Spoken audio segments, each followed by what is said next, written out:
ناظرین کرام السلام علیکم ورحمۃ اللہ وبرکاتہ. تہذیب ٹی وی پر آپ سبھی کا استقبال ہے. میں آپ کا میزبان عارف حسن اور آپ دیکھ رہے ہیں اپنا پسندیدہ پروگرام راز زندگی ڈاکٹر شفتہ یاسمین کے ساتھ. ڈاکٹر صاحبہ پروگرام میں بہت بہت خیر مقدم. شکریہ. السلام علیکم ورحمۃ اللہ وبرکاتہ. وعلیکم السلام ورحمۃ اللہ وبرکاتہ. بغیر وقت کو ضائع کیے ناظرین آتے ہیں اپنے موضوع پر. آج کا موضوع ہے اس میں خیر چھپا ہے.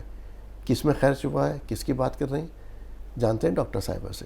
جی ڈاکٹر صاحبہ. واقعی خیر تو نہ جانے کہاں کہاں چھپا ہے, ہماری ہی نظر محدود ہے یا ہم نے اپنے ہاتھوں کو روک رکھا ہے, ورنہ قدم قدم پر اللہ تعالیٰ نے جو ہے وہ چیزوں میں خیر رکھا ہے, عادات میں خیر رکھا ہے, خصلتوں میں خیر رکھا ہے. اللہ بھی تو کریم ہے اور اپنے بندوں میں بھی اس نے جو ہے وہ یہ رحم دلی کی یا سخاوت کی صفت رکھی ہے.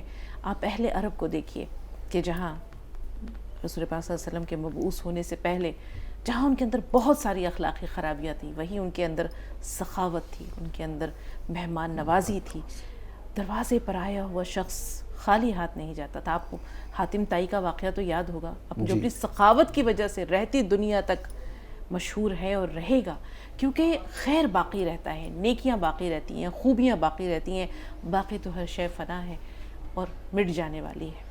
صحیح بات ہے. آپ نے جیسے ابھی عربوں کی بات کی, عربوں کے ہاں تو یہ تھا کہ اگر کوئی دشمن بھی گھر کے اندر آ گیا ہے, بھلے سے باپ کا قاتل ہی کیوں نہیں ہے, اگر وہ بھی گھر کے اندر آ گیا ہے تو اس کے لیے بھی پناہ ہے, اور اس کو بھی وہ گھر کے اندر جب تک وہ گھر کے اندر ہے تو مہمان ہے. وہ اس سے بڑا خوبصورت واقعہ یاد آ گیا. نوفل جی عرب کا بڑا مشہور شخص گزرا ہے.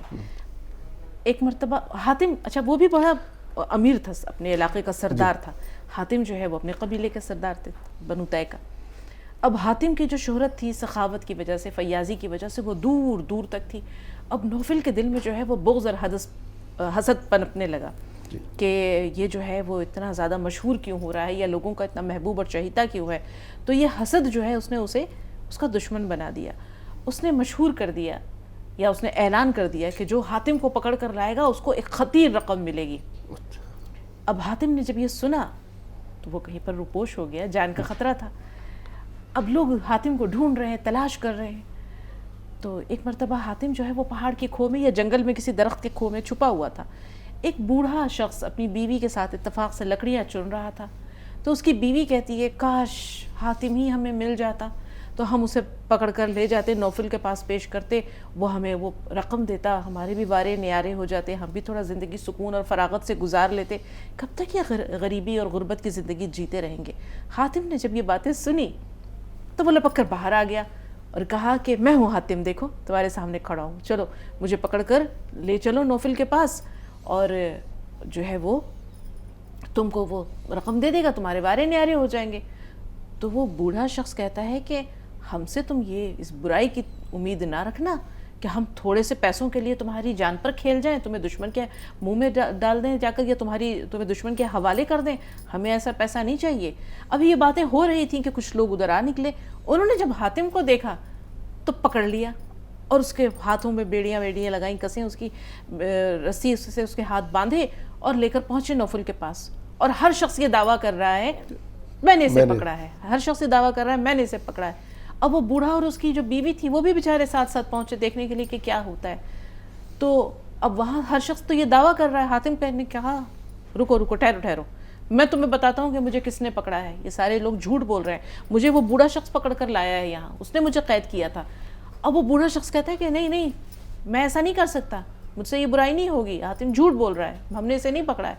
تو جب نوفل نے یہ ساری بات سنی تو پھر اس بوڑھے شخص سے کہا کہ یہ تو بتاؤ معاملہ کیا ہے.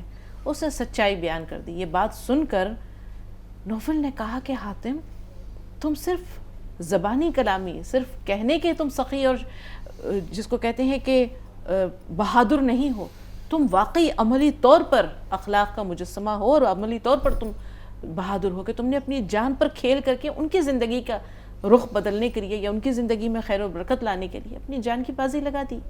اس نے ان تمام لوگوں کو تو کوڑے لگوائے, حاتم کو آزاد کیا, اپنے گھر اپنے محل میں کئی دن تک اس نے مہمان رکھا, اور وہ بوڑھے اور اس کی بیوی کو بہت سارا پیسہ دے کر رخصت کیا. تو یہ تھے اہل عرب کے اخلاق اور عادات. یہ اس وقت کی بات ہے جب رسول پاک صلی اللہ علیہ وسلم مبعوث نہیں ہوئے. تو اس وقت کی بات. آج ہم دیکھ رہے ہیں کہ مہمان نوازی ہمارے یہاں سے لگ بھگ ختم سی ہو جائے. اور کہیں نہ کہیں اس کے اندر ہمارے یہاں تنگ نظری پائی جاتی ہے مہمان نوازی میں. تنگ نظری تو دیکھیں میں نے آپ سے پہلے ہی کہا تھا کہ جب دل کا کاسہ تنگ ہو تو پھر نظر کیسے وسیع ہو سکتی ہے. ہاشم نام تھا شاید ان بزرگ کا, مجھے نام یاد نہیں آ رہا ہے, ہاشم نام تھا ان کا. وہ کہتے ہیں کہ ایک مرتبہ میں سفر میں تھا اور میرے پاس سرمایہ نہیں تھا, زیادہ راہ نہیں تھا, کچھ نہیں. میں چلتا جا رہا تھا. ایک خیمے کے پاس مجھے ایک عورت ملی اور میں نے کہا کہ بہن بھوکا پیاسا ہوں, کچھ کھانے کو ملے گا؟ تو کہتی ہے عجیب آدمی ہو, میں نے کوئی ہوٹل کھول رکھا ہے جو میں تمہارے لیے تمہاری ضیافت کرتی پھروں گی, جاؤ جاؤ اپنی راہ لو. اب یہ باتیں ہو ہی رہی تھیں کہ ایک شخص آتا ہے, ایک آدمی, اس کا شوہر آتا ہے. کہتا ہے کون ہو تم؟ کہتا ہے اللہ کا بندہ ہوں اور عابر سبیل ہوں, اجنبی ہوں, کوئی کسی کو جانتا نہیں ہوں, بھوکا ہوں, کچھ کھانے کو ملے گا؟ کہتا ہے خیر اللہ کثیر, اللہ کا خیر ہے, بہت سارا دیا ہوا, بیٹھو بیٹھو. اسے عزت سے بیٹھاتا ہے, ہاتھ منہ دھلواتا ہے, اس کے بعد بکرا ذبح کرتا ہے, تیار کرتا ہے اور اس کو کھلاتا پلاتا ہے اور اس کے بعد اس کو رخصت کرتا ہے. اب یہ کچھ منزل آگے جاتا ہے, پھر اگلا دن آتا ہے, پھر دیکھتا ہے خیمے کے پاس ایک عورت بیٹھی ہوئی ہے اور وہ کہتا ہے, سلام کرتا ہے, کہتا ہے بہن مسافر ہوں, کچھ کھانے کو ملے گا؟ تو وہ عورت کہتی ہے ہاں کیوں نہیں, اللہ کا دیا بہت کچھ ہے, تم بیٹھو آرام کرو, میں ابھی تمہارے لیے کھانے کا انتظام کرتی ہوں. اس نے فوری طور پر کھانا تیار کیا اور اس کے سامنے پیش کیا. اب یہ بیچارہ پہلا لقمہ اٹھا کر منہ میں ڈال رہا ہے, یا اس نے کھانا شروع ہی کیا تھا کہ اس کا شوہر آتا ہے, پھر کھلا دیا کسی کو, پھر تو نے بکرا ذبح کر دیا, پھر فضول خرچی کی اور لگا اس کو برا بھلا کہنے. تو اب یہ بیچارہ کھا رہا تو چپ چاپ کھاتے کھاتے, اب چھوڑ تو سکتا نہیں تھا, لیکن جب مکمل کر لیا جیسے تیسے اس نے زہر مار کیا وہ کھانا, کیونکہ ظاہر سی بات ہے جب اس انسان کی عزت نفس مجروح ہوتی ہے تو پھر حلق سے نوالے نہیں اترتے. لیکن جب رخصت ہونے لگا تو کہنے لگا کہ بھائی ایک بات ہے, مجھے ایک معاملہ سمجھ میں نہیں آیا. ابھی پیچھے کچھ منزل پہلے, کچھ کوس پہلے, ایک میں نے تیرے ہی جیسا ایک خانوادہ, ایک گھرانہ پایا. اس میں جو خاتون تھی وہ انتہا درجے کی خسیس اور کنجوس تھی اور اس کا شوہر بہت سخی تھا. اب میں یہاں آیا ہوں تو یہ عورت بڑی سخی اور فراخ دل ہے اور تو جو ہے وہ تھوڑا مجھے کنجوس نظر آ رہا ہے. تو بولا ہونا کیا ہے, وہ جو عورت تھی وہ میری بہن ہے اور یہ جو ہے میری بیوی یہ اس شخص کی بہن ہے. تو یہ جو سخاوت ہو یا جس کو کہتے ہیں مہمان نوازی ہو یا اخلاق حسنہ ہو, یہ انسان کے جسم میں خون کی طرح ہوتے ہیں. کبھی یہ موروثی ہوتے ہیں اور کبھی یہ اللہ تعالیٰ کی دین ہوتے ہیں. آپ ایک ہی ماں باپ کے دو بچوں کو دو طرح کے پائیں گے. تو کبھی یہ انسان کو ماں باپ سے منتقل ہوتے ہیں اور کبھی یہ اللہ تعالیٰ کی عطا اور خدا کی دین ہوتا ہے کہ وہ جس کے دل کو جیسے چاہے وسیع کر دے, جتنا چاہے فراخ کر دے. اور یقین کیجئے کہ خدا کے بندوں میں بانٹنے سے کم نہیں ہوتا ہے. یہ وہ چیز ہے جسے جتنا زیادہ لٹایا جائے, دینے والا بھی جو ہے وہ ایک کے بدلے 10 دیتا ہے. 10 دیتا. اچھا, یہ سنت انبیاء کرام کی رہی ہے.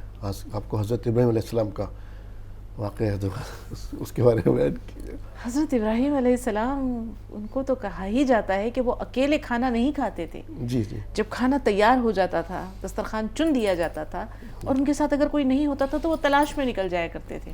آپ کو یاد ہوگا جب حضرت لوط علیہ السلام کی قوم پر جو فرشتے عذاب لے کر جا رہے تھے اور مہمان کی صورت میں, انسان لڑکوں کی صورت میں جب ان کے سامنے آتے ہیں تو حضرت ابراہیم فوری طور پر کھانا تیار کر کے ان کو کہتے ہیں, اور جب وہ دیکھتے ہیں کہ وہ لوگ کھانے کی طرف ہاتھ نہیں بڑھا رہے ہیں, فَأَوْجَسَ مِنْهُمْ خِيفَةً, تو حضرت قرآن پاک میں ہے کہ وہ ڈر جاتے ہیں کہ کھانا کیوں نہیں کھا رہے.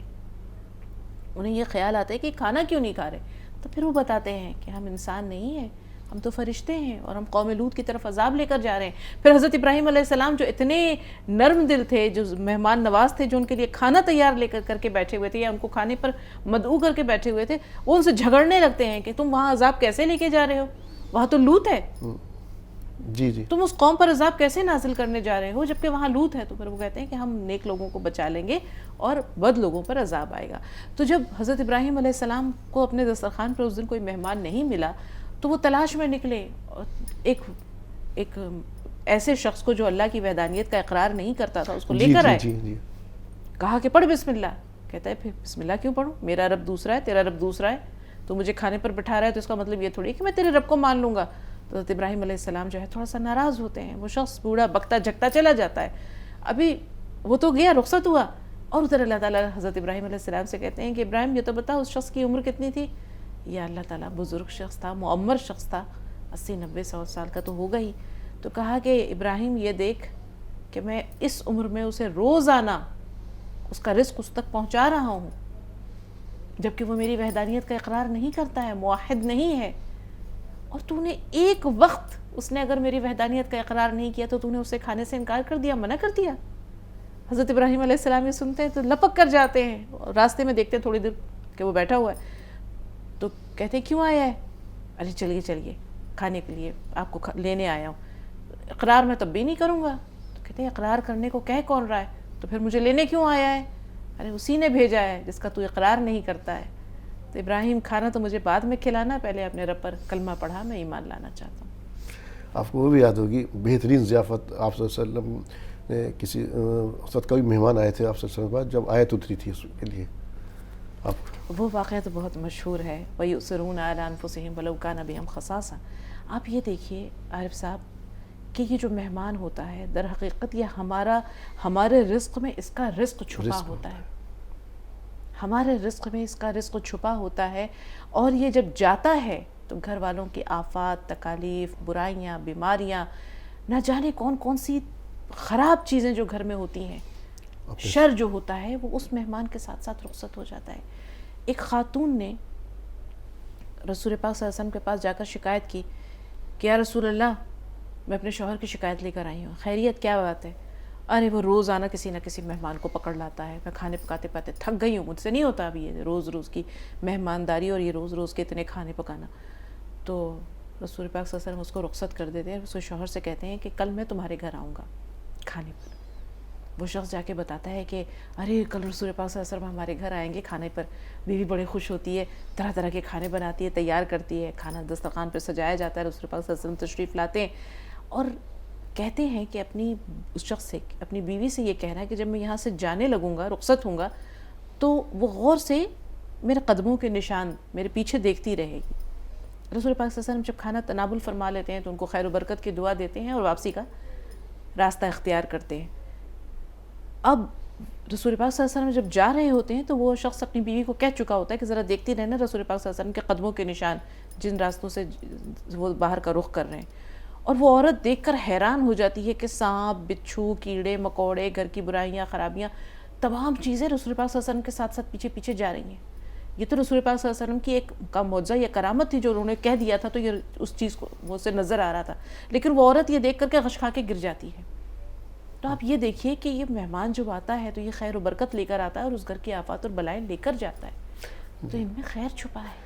صحیح بات ہے۔ جہاں آپ نے مہمان نوازی کی بات کی، اور اللہ تعالیٰ اپنا رزق خود دے کر کے آتا ہے وہاں پر، اور تمام تو اللہ تعالیٰ اس کے بدلے اس کے تمام آفات سے اس کو بری ذمہ کر دیتے ہیں، یا اس آفات اس کے ساتھ چلی جاتی ہیں۔ جو میں ذکر کر رہا تھا جس کے بارے میں اللہ تعالیٰ کی یہ مہمان نوازی جو پسند ہے، ان صحابی کا جو وہ اس کے ابو طلحہ، شاید ان کا نام ابو طلحہ تھا میرے خیال سے شاید، تو وہ آتے ہیں، مسجد نبی میں بیٹھے ہوئے تھے، مسجد نبی میں بیٹھے ہوئے تھے، ایک شخص آیا اور اس نے کہا کہ یا رسول اللہ میں اجنبی ہوں، یہاں کسی کو جانتا نہیں ہوں، بھوکا پیاسا ہوں، تو کچھ مدد کیجئے میری۔ پہلے رسول پاک صلی اللہ علیہ وسلم نے امہات المومنین کے گھروں میں خبر پہنچائی کہ کسی کے پاس کچھ کھانے کا سامان ہے تو بھیجو، کسی کے یہاں کچھ بھی نہیں تھا، تو رسول پاک صلی اللہ علیہ وسلم نے صحابیوں سے پوچھا اپنے کہ کون ہے جو آج رات ان کی مہمان نوازی کرے گا؟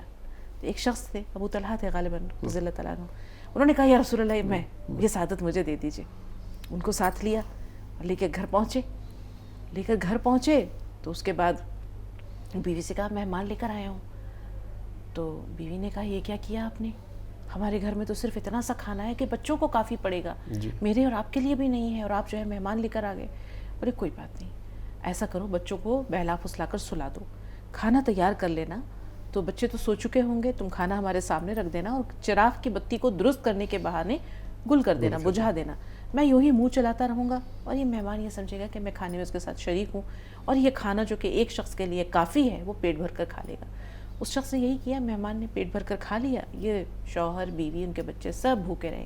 اگلی صبح جب لے کر جاتے ہیں رسول پاک صلی اللہ علیہ وسلم کی خدمت میں، تو رسول پاک صلی اللہ علیہ وسلم فرماتے ہیں کہ اللہ کو تمہاری رات کی مہمان نوازی بہت پسند آئی، اور اسی وقت یہ آیت اتری کہ بسم اللہ الرحمن الرحیم وَيُؤْثِرُونَ عَلَىٰ أَنفُسِهِمْ وَلَوْ كَانَ بِهِمْ خَصَاصَةٌ، کہ وہ لوگ وہ ہیں جو اپنی جانوں پر سختی برتتے ہیں، خواہ ان کو کتنی ہی تنگی ترشی کا سامنا کیوں نہ کرنا پڑے۔ تو یہ ہوتی ہے مہمان نوازی، اور اس میں کہیں نہ کہیں خیر چھپا ہے، خیر اس طرح چھپا ہے کہ غالباً حضرت جابر کا یہ واقعہ ہے. رسول پاک کے صحابی ہیں اور یہ وہ صحابی ہیں جن کی تقریباً 11 بہنیں تھیں. نام مجھے شاید نہیں یاد آ رہا ہے صحیح سے. اور جب رسول پاک صلی اللہ علیہ وسلم نے ان سے پوچھا تھا کہ تم نے شادی کی تو انہوں نے کہا کہ یا رسول اللہ شادی کی. تو پوچھا کہ کس سے کی؟ تو مطلقہ سے کی ہے. تو انہوں نے کہا کہ تم نے یہ بتاؤ کہ تم کسی کنواری لڑکی سے شادی کرتے؟ تو انہوں نے کہا کہ میں نے کنواری لڑکی سے شادی اس لیے نہیں کی کہ میری 11 بہنیں ہیں. تو ایک جو مطلقہ ہوگی یا بیوہ ہوگی وہ سمجھدار ہوگی اور وہ میری بہنوں کو سنبھال لے گی. تو بہرحال یہ ایک ضمنی سی بات ہے جو یہاں آ گئی. رسول پاک کے ایک صحابی ہیں, وہ رسول پاک صلی اللہ علیہ وسلم کے پاس جاتے ہیں اور کہتے ہیں یا رسول پاک صلی اللہ علیہ وسلم میں نے آپ کے لیے کھانا تیار کیا ہے, ایک بکری کا بچہ بھونا ہے میں نے, اور میں اور میری بیوی کی خواہش ہے کہ آپ کو اپنے گھر میں مدعو کریں. تو رسول پاک صلی اللہ علیہ وسلم تمام صحابہ سے کہتے ہیں کہ چلو بھائی آج ہم ان کے گھر مہمان ہیں. اب وہ جب یہ حال دیکھتے ہیں کہ یہ تمام لوگ آ رہے ہیں اور کھانا تو صرف اتنا ہے جو کہ صرف رسول پاک صلی اللہ علیہ وسلم اور گھر کے لوگوں کے لیے کافی پڑتا, تو چپ چاپ چلتے ہیں, کہتے کچھ نہیں ہے. گھر آ کر اپنی اہلیہ سے کہتے ہیں کہ تمام لوگوں کو, میں جو ہے رسول پاک صلی اللہ علیہ وسلم کو مدعو کرنے گیا تھا, وہ یہ تمام لوگوں کو لے کر آ رہے ہیں. وہ کہتے ہیں یہ کیا کر ڈالا آپ نے, اتنا تو کھانا ہے ہی نہیں, بڑی سبکی ہو جائے گی. تو رسول پاک صلی اللہ علیہ وسلم کہتے ہیں ان سے اپنے صحابی سے کہ دیکھو اس کھانے کا جو ہے نا برتن یا ڈھکن جو ہے وہ ڈھکے رہنا, جب تک میں نہ کہوں نہیں کھولنا. تو اس طرح کی کچھ ایسی برکت ظاہر ہوتی ہے کہ وہ تمام لوگ شکم سیر ہو کر کھاتے ہیں اور وہ کھانا تب بھی باقی بچ جاتا ہے. تو کھانے میں برکت ہے. اور آج ہم مہمان نوازی کے آداب سے بھی آداب بھی نہیں جانتے ہیں, مگر کوئی مہمان ہمارے یہاں آیا ہے اس کے ہمیں کیا سلوک کرنا. جہاں تک جیسے میں شروع میں کہا تنگ نظری تو پائی جاتی ہے, آج ہمارا یہ ہوتا ہے کہ یہ آیا ہے تو جائے گا کب. اور جیسے میں نے بات کی آداب, مہمان نوازی کے آداب کیا ہے؟ مہمان نوازی کے آداب میں ہم فرد واحد کی بات نہیں کریں گے, ہم مہمان پر بھی بات کریں گے. اول تو یہ ہے کہ دیکھیے ضروری نہیں ہے کہ اللہ تعالیٰ نے کسی بھی انسان کو مکلف نہیں کیا کہ وہ اپنی استطاعت سے بڑھ کر خرچ کرے اور مقروض ہو جائے. جی, آپ کے پاس جو کچھ ہے, سب سے بڑی چیز یہ ہے دیکھیے انسان کا جو پیٹ ہے وہ 2 روٹیوں سے بھی بھر جاتا ہے, اور طرح طرح کے قورمے اور بریانی اور پلاؤ اور مرغ و ماہی اور طرح طرح کی ڈشیں جو ہیں وہ بھی اس کو بھر دیتی ہیں. ایک چیز یہ ہے کہ آپ نے اس کو 2 روٹیاں کھلا کر اس کے ساتھ محبت کا سلوک اور برتاؤ کیا, تو اس کا مان رہا. اور ایک یہ ہے کہ آپ نے اس کے آگے طرح طرح کی ڈشیں چن دی, لیکن آپ نے کچھ ایسی بات کہہ دی جو اس سے اس کا دل زخمی ہو گیا, تو پھر وہ جو نیکی آپ کی تھی وہ برباد ہو جاتی ہے. جی جی, اس کی آپ کی نیکی جو ہے وہ برباد ہو جاتی ہے. کہ کسی کے دل کو اس طرح کوئی ٹھیس پہنچا دینا وہ اس کے آپ کی نیکیوں کو ختم کر دیتا ہے. تو اللہ تعالیٰ نے کسی انسان کو اس لیے مکلف نہیں کیا ہے. اتنا ضرور ہے کہ مہمان کا اکرام کیجیے. جی, مہمان کا اکرام. کسی نے حاتم تائی سے پوچھا کہ اپنے سے بڑھ کر کسی کو سخی پایا ہے؟ تو حاتم تائی نے کہا ہاں پایا ہے. بولا کہاں پایا ہے؟ تو کہا کہ میں ایک مرتبہ ایسے ہی کسی کے گھر سفر میں تھا اور رات کو اس کا مہمان ہوا, تو کھانا اس نے جو ہے بکری کا بچہ جو ہے یا بکری ذبح کی, بکرا ذبح کیا. اہل عرب سری بہت شوق سے کھاتے ہیں. جی, تو وہ میرے لیے جو بھنا ہوا گوشت لے کے آیا اور میں نے سری کھائی تو میں نے کہا واہ کیا لذیذ سری ہے, اور مغز کا تو جواب ہی نہیں ہے. اس نے یہ سنا تو فوری طور پر باہر گیا اور دوسری سری لے کر آیا, تھوڑی دیر بعد تیسری لے کر آیا, چوتھی لے کر آیا. صبح میں دیکھتا ہوں چاروں طرف خون بکھرا پڑا ہے اور اس نے جتنے اس کے پاس بکرے تھے وہ سب کے سب ذبح کر دیے. میں نے کہا یہ تو نے کیا کیا؟ تو اس نے کہا کہ اکرام الضیف واجب, مہمان کی مہمان نوازی واجب ہے. تم نے کہہ دیا کہ سری بہت اچھی پکی ہے, اب تم نے پسندیدگی کا اظہار کیا تو مجھے میری غیرت کے منافی تھا کہ میں تمہیں تمہاری پسندیدہ چیز نہ پیش کرتا. تو اس نے حاتم نے پوچھا کہ تمہارے پاس اس کے علاوہ بھی کچھ تھا؟ کہا کہ نہیں, جو تھا وہ میں نے تمہارے لیے خرچ کر دیا یا تمہیں کھلا دیا. تو وہ جو شخص حاتم جس سے یہ قصہ بیان کر رہا تھا اس نے پوچھا کہ پھر تم نے اس کو کیا کیا, کیا دیا؟ اس نے کہا میں نے اس کو 100 اونٹ دیے. تو کہا کہ تم تو زیادہ اس سے سخی ہوئے نا. اس نے کہا کہ نہیں, میں نے اس کو 100 اونٹ تب دیے جب میرے پاس 1000 اونٹ تھے, اور اس نے مجھے کھلانے کے لیے یا میری مہمان نوازی کے لیے جو بھی اس کے پاس کل کائنات اور پونجی تھی وہ سب ختم کر دی, تو وہ مجھ سے زیادہ سخی ہوا. صحیح بات ہے. میں بار بار جو ادھر کہہ رہا ہوں کہ جیسے میں نے آداب کی بات کی تو عام طور ہم جو سوچتے ہیں کہ مہمان اگر آ گیا تو ہم تو عام طور ڈشز اس کے آگے سجا دیتے ہیں, سب کچھ بھر دیتے ہیں اس میں, اور اپنی جتنی ہماری استطاعت ہے اس سے زیادہ کرنے کی کوشش کرتے ہیں. لیکن جو اللہ تعالیٰ نے مہمان کے لیے کہا وہ کیوں نہیں کرتے؟ سب سے پہلے جیسے کہا گیا کہ ایک وہ واقعہ شاید آپ کو یاد ہوگا، آپ صلی اللہ علیہ وسلم حضرت میمونہ تعالیٰ عنہ کے جب گھر میں تشریف لے گئے تو حضرت عبداللہ بن عباس وہاں پر فجر کی نماز کے بعد گئے تھے، سوئے ہوئے تھے. جی سنائیے آپ سنائیے. جی تو معلوم کہ آپ صلی اللہ علیہ وسلم نے کہ کیا یہ فجر کی نماز پڑھ کے سوئے ہیں؟ تو اس پر انہوں نے سب سے پہلے یہ ہے یعنی کہ پہلے مہمان کا، جبکہ اپنی خالہ کے یہاں آئے ہوئے تھے، جی کہ سب سے پہلے اس کی عبادات کا خیال کرو، پھر جتنا تمہارے اندر استطاعت ہے اس کا خیال کرو.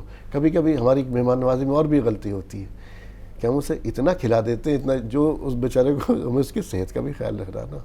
ہر چیز کے آداب اللہ تعالیٰ نے بنائے، مہمان نوازی کے بھی آداب ہیں، خود مہمان کو بھی بہت سی چیزوں کا خیال رکھنا چاہیے. دیکھیے مہمان نوازی 3 دن ہے، جی مہمان نوازی 3 دن ہے، اس کے بعد وہ گھر کا فرد ہو جاتا ہے. جی اس کے بعد وہ گھر کا فرد ہو جاتا ہے.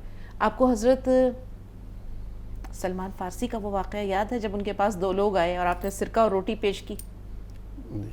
تو کسی شخص نے یہ کہا جو مہمان تھے کہ کاش کہ ہمارے پاس زعتر بھی ہوتا تو کیا یہ کھانے میں لطف ہو جاتا. اب حضرت سلمان فارسی انہوں نے یہ بات سنی، اپنے ملازم کو کہا کہ جاؤ میرا وضو کا لوٹا لے کر جاؤ، گروی رکھو اور زعتر لے کر آؤ. پھر اس کو پیس کر اس کی چٹنی بنائی اور ان کے سامنے پیش کی. تو وہ جب مہمانوں نے کھا لیا تو انہوں نے کہا اللہ کا شکر ہے جس نے ہمیں اس کھانے پر قناعت دی. تو حضرت سلمان فارسی کہتے ہیں کہ اگر قناعت دی ہوتی تو میرا وضو کا لوٹا گروی نہ رکھا ہوتا. تو مہمان کا فرض یہ بھی ہے کہ اس کے آگے جو کچھ رکھ دیا گیا ہے اسے صبر و شکر کر کے کھائے. وہ زیادہ جس کو کہتے ہیں کہ ڈیمانڈ نہیں ہونی چاہیے. جی آپ جس کے مہمان بن رہے ہیں آپ اس کی مالی حیثیت کو بھی تو دیکھیے. جی اللہ نے جب انسان کو اپنی عبادت کا مکلف نہیں بنایا تو ہر انسان کو اس بات کا بھی مکلف نہیں بنایا ہے کہ وہ دوسرے پر بوجھ بنے، خواہ وہ مہمان ہی کیوں نہ ہو. مہمان کو بہترین چیزیں دینی چاہیے، اس کی مہمان نوازی میں کوئی کمی نہیں ہونی چاہیے. لیکن مہمان صرف 3 دن کا ہے، پھر اس کی حیثیت میزبان کی اور اس کے اہل خانہ کسی ہو جاتی ہے.